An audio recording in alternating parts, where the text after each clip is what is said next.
નમસ્કાર મિત્રો, MS voice Gujarati YouTube ચેનલમાં તમારું હાર્દિક સ્વાગત છે. આજે આપણે વાત કરવા જઈ રહ્યા છીએ ગુજરાત સરકારની સિલાઈ મશીન યોજના વિશે, જેમાં મહિલાઓને મફતમાં સિલાઈ મશીન આપવામાં આવે છે. આ વિડીયોમાં તમને જણાવવામાં આવશે કે તમને આ યોજનાનો લાભ કેવી રીતે મળી શકશે, કયા ડોક્યુમેન્ટની જરૂર પડશે ને ફોર્મ તમારે કઈ વેબસાઇટ પર ભરવાનું થશે, તેને લગતી બધી જ માહિતી તમને જણાવવામાં આવશે. જો તમે હજુ સુધી અમારી ચેનલને સબસ્ક્રાઈબ નથી કરી તો ચેનલને સબસ્ક્રાઈબ કરીને તેની બેલ આઇકોન ઓન કરી દેજો.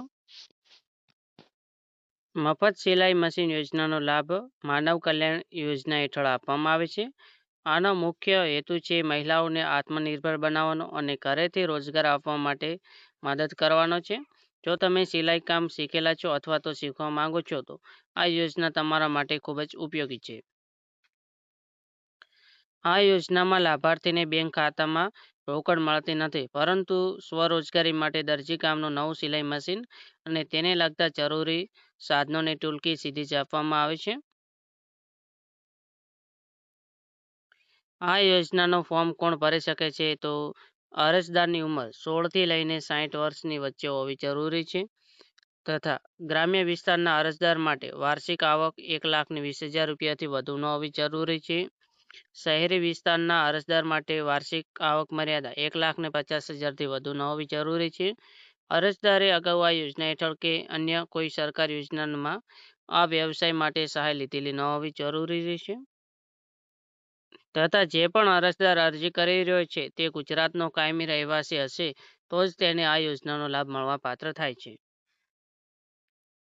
આ યોજનાનો લાભ લેવા માટે કયા ડોક્યુમેન્ટની જરૂર પડશે? તો ઓનલાઈન અરજી કરતા પહેલા આ દસ્તાવેજો તમારે સ્કેન કરીને રાખવાના થશે.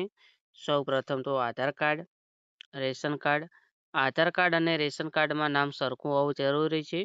ઉંમરના પુરાવા તરીકે તમે શાળા છોડ્યાનું પ્રમાણપત્ર, LC, જન્મનો દાખલો અથવા તો પાન કાર્ડ આપી શકો છો. આવકનો દાખલો મામલતદાર, તાલુકા વિકાસ અધિકારી અથવા તો સક્ષમ અધિકારી અથવા તો ગ્રામ પંચાયતના તલાટીનો પણ હશે તો ચાલશે. ત્યારબાદ જાતિનો દાખલો SC, ST, OBC કેટેગરી માટે જાતિનો દાખલો ફરજિયાત છે. અરજદારનો પાસપોર્ટ સાઇઝનો ફોટો. તાલીમનું પ્રમાણપત્ર. જો તાલીમ તમે ન લીધેલી હોય તો તમારે આ પ્રમાણપત્ર લાવવાની જરૂર નથી રહેતી, પરંતુ જો તમે તાલીમ લીધેલી હોય તો આ પ્રમાણપત્ર તમારે ફોર્મ ભરતા સમયે અપલોડ કરવું, જેથી તમારું ફોર્મ પાસ થવાની શક્યતા વધી જાય. આ યોજનાનો લાભ લેવા માટે તમારે ક્યાં અરજી કરવાની થશે? તો સૌ પ્રથમ તો તમારે ગુજરાત સરકારની સત્તાવાર વેબસાઇટ ઈ-કુટીર ગુજરાત પર જવાનું છે. જ્યાં તમારે ન્યૂ સિટીઝન રજિસ્ટ્રેશન પર ક્લિક કરવાનું છે. જેમાં તમારું નામ, આધાર કાર્ડ નંબર, મોબાઈલ નંબર નાખીને તમારે નવું એકાઉન્ટ બનાવવાનું છે.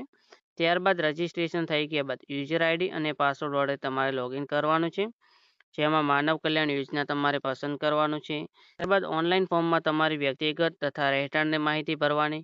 વ્યવસાયની પસંદગીમાં તમારે દરજીકામ પસંદ કરવાનું રહેશે. માગ્યા મુજબના દસ્તાવેજો સ્કેન કરીને તમારે ફોર્મ ભરવાનું રહેશે.